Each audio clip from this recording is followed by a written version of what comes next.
Что я могу сказать працоўным? Я вот сам працоўны. На днях ночевал на объекте, шафы ставил. Да? За нами, рабочими людьми, будет перемог. И я маю досвід взаимодействия такого, супрадзеяння з неким вот злочинцами, які там приходять, нечто забороняють, там, в моей организации, там, в Молодым фронте, где я шмат год посвятил, в інших структурах.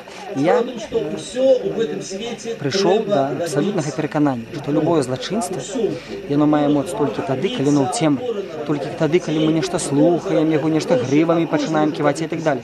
Вот ёсць прыклад. Прыходзяць некія КДБшнікі, да, злачынныя, там, уціхара да бацькоў, кажуць: а ваш сын тут подлец в Молодым фронте, гады.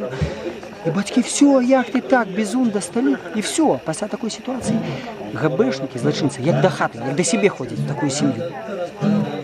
И уже нема ніякого порятунку, все скандалят, сварки в семье, там, со мной, ці еще что-нибудь. И есть іншая ситуация. Приходят вот так же самое, а мать им каже: пошли вон отсюда подальше. И все, и никого нема.